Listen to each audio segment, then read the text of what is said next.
Well, hello there. Welcome once more to Crunchware's Kitchen. And if this is your first time stopping by, I would like to say a very warm welcome to you. Mama is here today to make my childhood favorite snack, or one of, which is Awiesu. Some people also call it band for bese. Band for, but we say band for bese. It's actually band, like singing band for bese. So we make it with cornmeal, actually like freshly made cornmeal. So we have our corn here. We soaked it for 2 days. We have strained it. It's a little bit dry, and we are going to use my dry grain blender to blend this to get the actual flour. We also have some vanilla extract. We're going a little bit untraditional, adding just a little bit of that for added flavor. I have some powdered milk.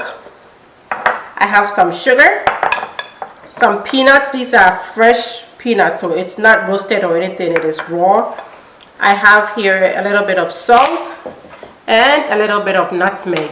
These are the ingredients we need, and of course we also have our oil for deep frying ready on the stove for when we need it. So I'm going to put my corn here in my blender. What I'm using to make my cornmeal is actually my Vitamix dry grain blender. According to Mama, Awiesu is made with freshly made cornmeal. So the very first day you come from the cornmeal with your mori, that is even before you make it into dough. So it's powdered from, that is when you typically make Awiesu. So I'm going to grind this until we get some powder, and the powder is what we are going to use to make this. Awiesu was really one of my childhood favorites. Every time I see or eat it, I will think about my late uncle Eric. I remember one Sunday after church, I was throwing tantrums. I wanted Awiesu so bad. And his reply to me was, Awiesu de Awiesu. The name Awiesu literally translates into chew and cry because of its hardness. It's so hard, you're going to literally cry before you bite into it. So no, he was not getting it for me because Maria Misu. Mama can't even remember this, but I have very, very sharp memory, and I remember this. We were talking about him the whole time we made this. Keep resting there. So to make our Awiesu, we are going to start off by making something like banku, very light consistency banku, and we have measured 3 cups of the corn flour. We are going to mix that with some water and cook it on the stove top.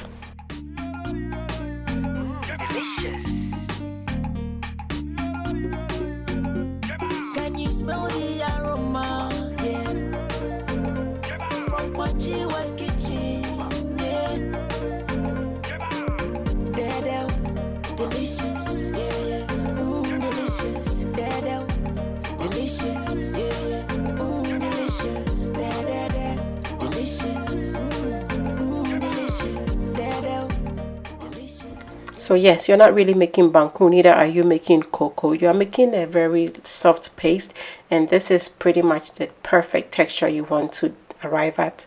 I'm going to add my vanilla extract. Like I said in the beginning, that is really not authentic. Mama had made this for us a number of times previously, and I suggested that we add some vanilla extract to it to just give it a little bit extra flavor. I must admit, both of us were not so crazy about it, but my husband loved it. So just try it, play around with it, and see which way you like it. I'm going to combine my cornmeal, nutmeg, powdered sugar, and sugar together, whisk it, and this is going to form the dry part of our Awiesu. The paste is made, it's well cooked now. I'm going to add that in here as well, and then we are going to mix it together to form a thicker paste.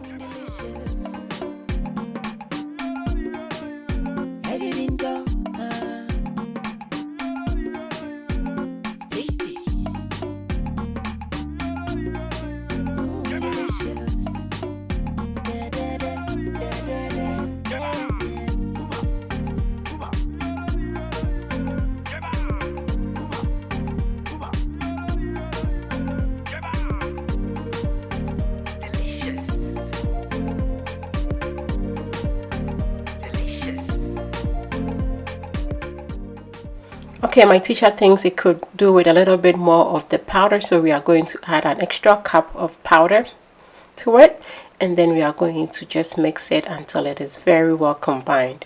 And it looks like my mixing game is not spot on, so she takes over and does it herself. All right.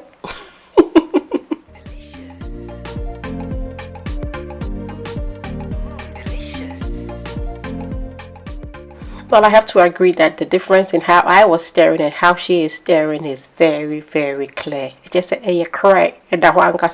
So, Mama, udi bim. You want to mix it this way, okay? Please. And now it's time for us to shape our mixture into that oblong shape that is very, very typical of Awiesu. So it's almost like an egg shape. I'm trying to form it. But then I decided I'm just going to let the expert do it. Okay, I'm still a student, so I'm not going to be the one really taking you through all of it. So just focus on Mama. She's shaping it. Look at how she goes. And once she's achieved her perfect shape, she's going to insert some fresh granite or peanuts in here. Just like that. So the peanuts go into it. And then she sets it on a plate which she has previously dusted with just a little bit of the corn flour. This is to prevent your molded Awiesu from just sticking onto the plate, so that when you pick it up it's going to look rough. By dusting your plate with a little bit of the corn flour, your Awiesu comes off clean when you lift it to fry. And at this point, actually, our oil is warming up for us to start deep frying this. So for every scoop, Mama actually dips her hand in water just to make it wet so the paste glides through when she tries to mold it. You don't want to make your hand super wet, otherwise it's going to be very sticky and messy. You really want to make sure your oil is very hot before you start frying your Awiesu to prevent it from getting soggy. It is perfectly hot now. We are going to put our molded Awiesu in it to fry. Once you're done putting everything in, you have to remember to lower the heat, just like you would do with most kinds of food that you would fry, so that it doesn't burn. So we have our first batch frying, and whilst it fries, Mama is shipping the rest of the Awiesu to be fried later on. You want to be turning this every now and then because you don't want one part to sit in the oil for too long and starts burning. Delicious, yeah, delicious, delicious, yeah, delicious, delicious, delicious, yeah, delicious. Can you smell the aroma?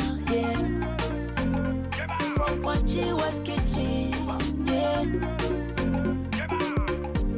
Once the Awiesu is looking this golden, you can be assured it is perfectly cooked. The peanuts in there will be very well cooked as well. It is raw peanut, so you want it to take its sweet time to cook until it is very well fried.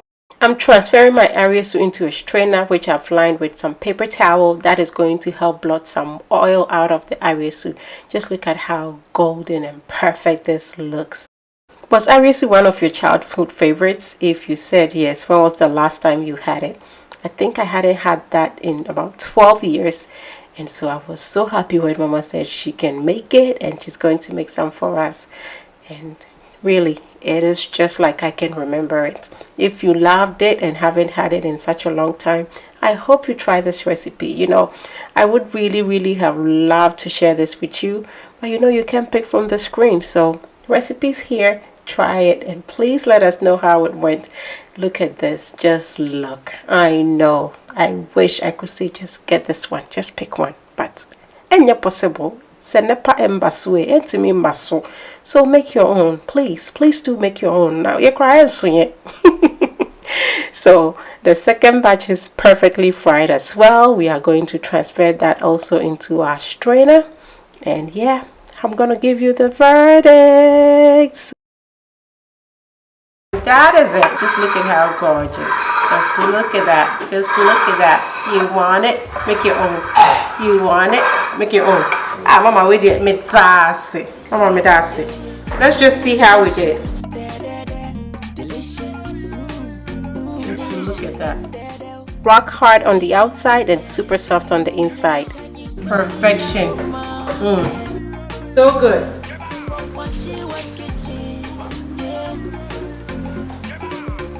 This just transported me back to my childhood, where I really want to be, of course. I want to go back to those days where everything is so carefree. Thanks for watching. Kindly give us a thumbs up and share. And until we come your way next time with something delicious, be loving, be kind, be happy.